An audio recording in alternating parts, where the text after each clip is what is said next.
Believe it or not, I wasn't actually thrilled at the prospect of playing this game. Its chibi pop figure design didn't really connect with me at all, and in fact led me to believe that the game was more of a way to market the aforementioned figures. As I progressed through the story, I began to see the game in a different light, a fun, if flawed RPG that will probably get more flack than it deserves. Some foolhardy adventurer with a terminal case of curiosity. What's this? Well, look who's back. Ah, the half-pints. Hail and well met. What? Hail and well met? That's not our names! I think he just means hello. Oh, and for the record, he happens to be a half-wit and a half-pint. The game wastes no time in tossing you into its storyline with very little fanfare. You will play as twins Rain and Lon, who wake up one day to find that almost everyone in their town is gone, and that both characters are suffering from selective amnesia. They are then sent out on an epic quest to go find adventure. This quick introduction does help the player get right into the action, but at the same time causes the story to stumble right at the very beginning, making it harder to get engaged until the story starts to unravel itself later on. Eventually, the story does come together, and while it was trying to tell its narrative in earnest, the majority of it fell flat by the end.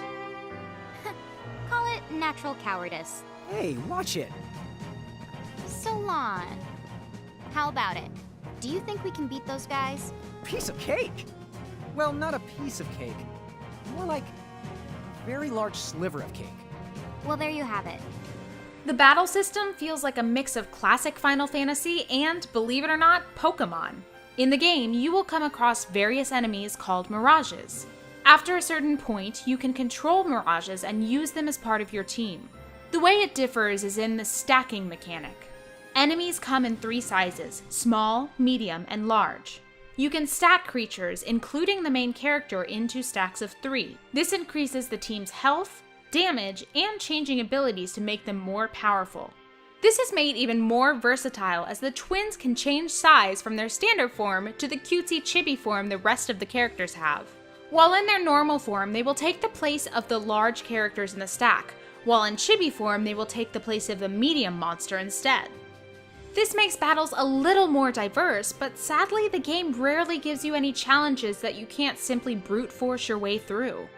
Eventually, you will run into classic Final Fantasy characters such as Yuna and the Warrior of Light to add some familiarity to the cast.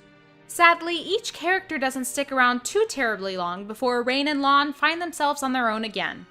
You can eventually go through side quests, which will allow you to summon these characters later on, but it would have been nice if these familiar characters could have stuck around for at least a little while longer.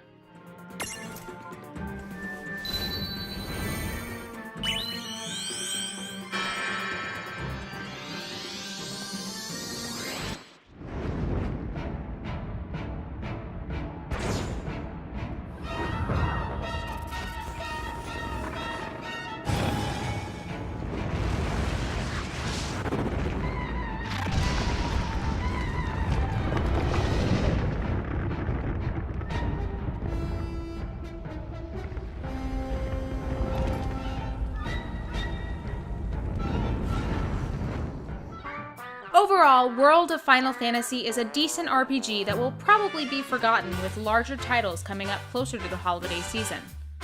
If you find yourself sitting around with nothing better to do, you might want to give it a try. Its lighthearted, whimsical nature is generally enjoyable, even if its story isn't particularly all that interesting.